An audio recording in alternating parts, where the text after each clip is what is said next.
Page number 54 में जो आपका ट्राई दिस का एक क्वेश्चन दिया हुआ है। कौन से पेज में? 54, ट्राई दिस। ठीक है, क्वेश्चन है identify the rational number, irrational number in the following numbers. कुछ नंबर्स दिए हुए हैं, इसमें से आपको पहचानना है कि कौन सा नंबर रेशनल नंबर है और कौन सा इर्रेशनल है। हालांकि बेसिक लेक्चर में हम ये डिस्कस कर चुके हैं कि रेशनल नंबर और इर्रेशनल नंबर कैसे पहचाने जाते हैं, उसके डेसिमल रिप्रेजेंटेशंस कैसे होते हैं। ठीक है, ओके। सबसे पहले यहाँ से स्टार्ट करते हैं, √6 से डायरेक्ट बनाते हैं ना, ऐसे ही। √6 रेशनल होगा कि इर्रेशनल?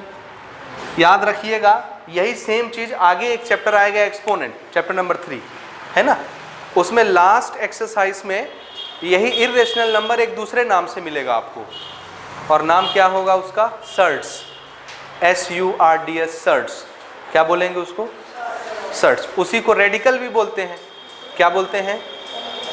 दो नाम याद रखिएगा, इर्रेशनल नंबर के और दो नाम क्या हैं? एक चीज सर्ट्स और दूसरा रेडिकल। समझ आया? बोलो, आया? ओके। क्या निशानी होगी इर्रेशनल नंबर की?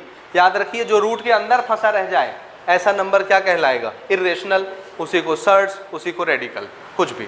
और जो रूट से बाहर निकल जाए वो पेयरिंग करके वो रेशनल बन जाएगा। भले रूट में दिखता हो लेकिन उसको क्या मान लिया जाएगा? Rational number. यहाँ देखिए, क्या ये रूट से बाहर निकल सकता है? 6 को हम क्या लिख सकते हैं? 2 × 3। क्या 2 का जोड़ा और 3 का जोड़ा पूरा हुआ? नहीं हुआ। तो ना तो 2 बाहर निकलेगा ना 3 बाहर निकलेगा, वो 6 ही बना रहेगा अंदर। समझ आया? इसलिए ये रेशनल है कि इर्रेशनल? रेशनल है या इर्रेशनल? कैसा नंबर हो गया ये? हाँ, इर्रेशनल हो गया ना। So this is irrational number. समझ आ रहा है? आ रहा है। हाँ, इसको देखिए, ये रेशनल है कि इर्रेशनल? रूट से बाहर आएगा क्या? 7 रूट से बाहर आ सकता है क्या? उसका पेयरिंग कंप्लीट ही नहीं हो रहा, तो ये भी कैसा नंबर है? हाँ, इसको देखिए, ये रूट से बाहर आ सकता है कि नहीं? ये सब आप जानते हैं, जूनियर क्लासेस से करते आ रहे हैं। 25 को क्या लिख सकते हैं? 5 × 5। 2 बार 5 आया मल्टीप्लाई में, तो एक 5 बन के बाहर निकल गया, पेयरिंग हो गई। तो बाहर क्या निकला? 5। ये माइनस साइन तो रूट के बाहर लगा है, लगे रहने दीजिए। ये नंबर बना। और ये कैसा नंबर है? रेशनल की इर्रेशनल? रेशनल। इसलिए ये भी कैसा नंबर होगा? रेशनल। तो इसको हम ऐसे लिखे दे रहे हैं, √25 इज रेशनल नंबर। समझ आया? सिमिलरली इसको बताइए, रेशनल है कि इर्रेशनल? इसको आप क्या लिख सकते हैं? 2 × 2 × 2। ये तो 2 पेयरिंग कंप्लीट करके बाहर आ जाएगा, लेकिन ये आएगा क्या? ये नहीं आया, ये तो रूट में ही फंसा रहा ना, यानी ये सर्ट्स ही है। ये रेशनल है लेकिन ये इर्रेशनल है। तो ओवरऑल मिला के क्या हो गया? एक रेशनल और एक इर्रेशनल का मल्टीप्लिकेशन हो रहा है। कि अब आगे हम नियम बना के अभी पढ़ेंगे कि रेशनल नंबर और इर्रेशनल नंबर जब जुड़ते हैं या सब्ट्रैक्ट होते हैं या मल्टीप्लाई होते हैं या डिवाइड होते हैं तो क्या बनता है, रिजल्ट में क्या आता है, ये अभी हम जस्ट डिस्कस करेंगे इसके बाद। ठीक है, अभी फिलहाल देखिए ये कैसा नंबर है? रेशनल की इर्रेशनल?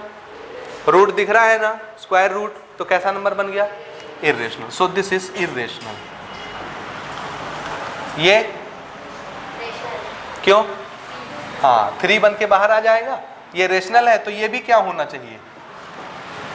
हाँ, रेशनल। ये 3 × 3 बन के एक 3 बाहर, और ये 4 × 4 बन के एक 4 बाहर, तो 3/4 रेशनल है। इसलिए √9/6 भी क्या चीज होगा? Rational. So this is also rational. आया? बन जाएगा आपसे, ये पहचान लेंगे कि कौन सा रेशनल होता है और कौन सा नहीं होता। बन जाएगा। हाँ, अब इस ट्राई दिस के क्वेश्चन के बाद आगे सुनिए ना। हमने पहले एक्सरसाइज से पहले ये डिस्कस किया था कि एक रेशनल नंबर को नंबर लाइन में कैसे रिप्रेजेंट करते हैं। किसको? बोलिए, किसको? हाँ, रेशनल नंबर को कहाँ? नंबर लाइन में कैसे दिखाते हैं? आपको आता है कैसे दिखाते हैं? अब यहाँ पर क्वेश्चन आ रहा है कि एक इर्रेशनल नंबर को नंबर लाइन में कैसे लोकेट करते हैं, कैसे ढूंढते हैं या कैसे रिप्रेजेंट करते हैं। समझ आया? So place determination of irrational number on number line, एक इर्रेशनल नंबर को नंबर लाइन में कैसे दिखाते हैं, ये हमारा अगला टॉपिक है। और इस पर हम लोग एग्जाम्पल नंबर 3 भी बनाएंगे और उसके बाद ट्राई दिस में और 2 क्वेश्चन दिए हैं जिनको नंबर लाइन में दिखाना है, वो भी बनाएंगे। समझ आया?